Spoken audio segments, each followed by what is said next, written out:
School के principal साहब का कि ये मौका प्रदान किया, और अपने दोस्त रहबर साहब और टीम का कि इन लोगों ने मुझे भी दावत दिया। बहुत खुशनसीबी होती है किसी के जगह पर अपनी बातों को रखना और लोगों को सुनाना, और अगर पसंद आ गया तो और खुशनसीबी होती है कि लोगों ने पसंद किया और सराहा। तो सबसे पहले मैं चूँकि हिंदुस्तान का वासी हूँ तो एक कथा उसके हवाले से, उसके बाद फिर मैं अपनी नस्लें सुनाऊंगा।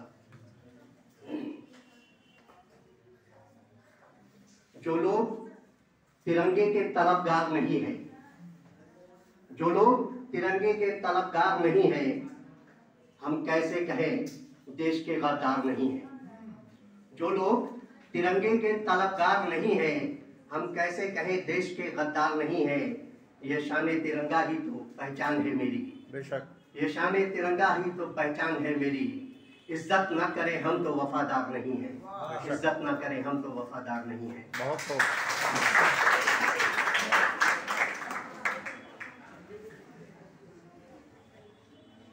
और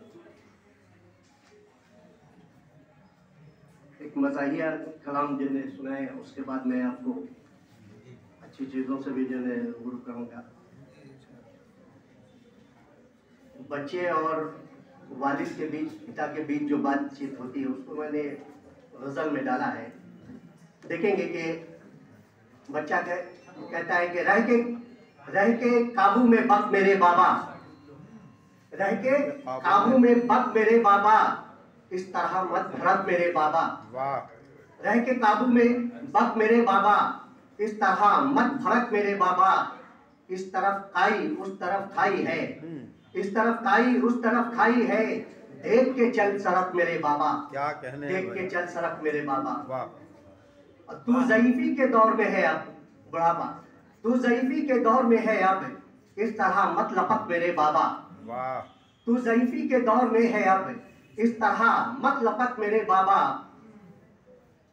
खौफ झूले में आ ही जाता है, खौफ झूले में आ ही जाता है, आके मुझ में चिपक मेरे बाबा, आके मुझ में चिपक मेरे बाबा। खामखा तू उलझता रहता है, खामखा मतलब बेवजह, खामखा तू उलझता रहता है, तू गया है सनक मेरे बाबा। क्या कह खामखा उलझता रहता है, तू गया है सनक, तू गया है सनक मेरे बाबा। तेरा बेटा अभी जवान है, नसब